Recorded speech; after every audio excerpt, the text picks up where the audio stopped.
107.9 Acadiana's hottest music. Chris Brown, 743. Very warm today. A high today near 89. Good morning. Chris Reed on air. And Charlene Shunick is in studio. She is the sister of Mickey Shunick, who is missing in Lafayette. And Charlene, look, I've been doing radio for quite some time.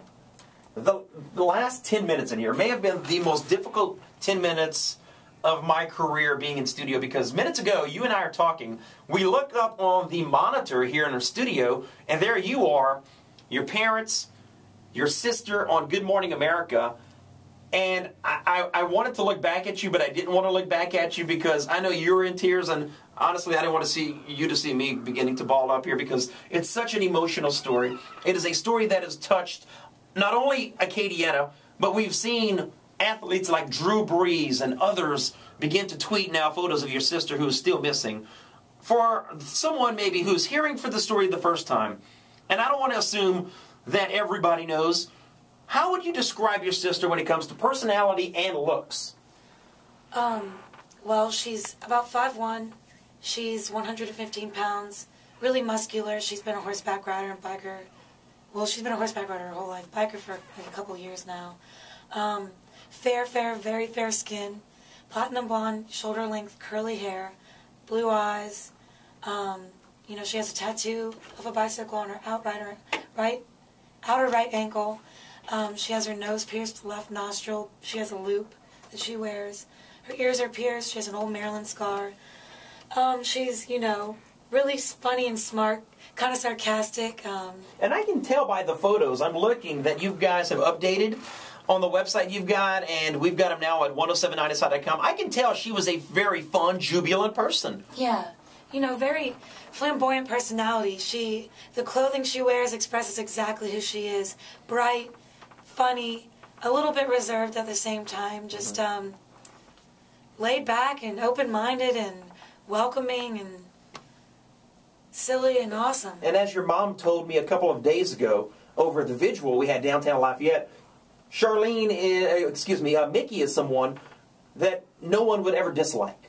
Yeah. You would have no reason to go after someone like Mickey. And we're going into day number 5 now, into the search. Are the spirits still as high as they were as from day 1? Yeah, I feel like they've gotten higher. You know, when you don't know what's going on, obviously we still don't. But we have, like, everyone helping us. It's gone global. So, I mean, it's just every time someone contacts us, it gets a little bit better and we have more hope. I was talking to Lafayette police a couple of days ago, and they were saying that there are nearly, 15 to 20 leads coming in per hour. They were going to leave the hotline open for one day, and it's still open now. And that number is at our website at 1079inside.com. Do you guys know anything other than what we've heard on the news, on the radio? Is there anything else out there that you're hearing? Nothing. I mean, we're hearing stuff, not from anyone that means anything to us, but, I mean, obviously they mean something to us. Right. Not the police or any authority figures, so, no leads, no evidence, nothing. Nothing at all. We've got a young lady in Lafayette who has vanished without a trace. No evidence whatsoever. We're looking for her bicycle. We're also looking for a cell phone she had. What type of cell phone was it? Was it an iPhone, or do you know? Verizon LG slider. Okay, so it's obviously one that slides open, that you could obviously recognize. We're also looking for, I believe, a pink mace can she may have been carrying at the time. Yeah, I believe it was with her keys. Okay. But I'm not positive about that. And the color of the bike and the make, because this was no just ordinary bike. This is a type bike that she's got to really be moving to shift gears. Yeah, it's a fixed gear street bike. Black Schwinn Madison. It had gold sparkly handlebars, black seat, all these lights on it. She had those ones that every time you turn the wheel they light up. Okay.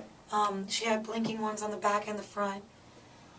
She had a little bell and everything. So I'm going to tell you what I said a couple of days ago to you, and I've also told to the coordinator for the search efforts.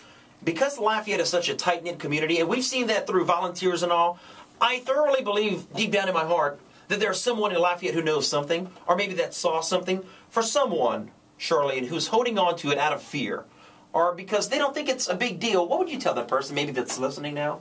You know, it is a big deal, obviously. If it wasn't a big deal, then there wouldn't be thousands and thousands of people looking for it right now. If you know something and you're afraid, that's why we have that's why we have the tip line. Call anonymously, tell them whatever you have to say. You know, you can drop her off in a public place somewhere late at night. There's tons of places without cameras. Even if you want to just put her in some new clothes, don't have your fingerprints or DNA on it, just drop her off somewhere. If you want to give the tip out that will get the money to you, you know, don't be afraid. My family's not going to do anything to pursue whoever it is that has her. We just want her back. We just want her to be back with us. And there is a $25,000 reward that has been upped and capped at $25,000 to anyone who can give us the information to get Mickey back to a family that Lafayette has fallen in love with. I did not know your family prior to any of this going on, and I feel now, anytime I see your mom, I see you, and I see the many volunteers. We're all hugging each other. We have all embraced this story. And before we take a break, you made a great point a couple of days ago on television. If you were involved in an accident with your sister, and you did something to hide up maybe an accident, hence the word accident, there is forgiveness. Give us back Mickey. Yeah, a mistake is a mistake, you know. I understand people get afraid, especially if maybe you were drinking or something and you just made a mistake. Just let somebody know. Call the tip line.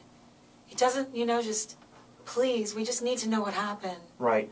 All right, we've got a lot of updates to get to. We're going to do that around the break. We are moving the volunteer location to the campus of UL here in Lafayette, and there's a big benefit concert coming up. So Charlene's going to stick around for a few more minutes, and we're going to talk about Mickey Shunick, who is missing. And by the way, guys, all the details at 1079ishot.com.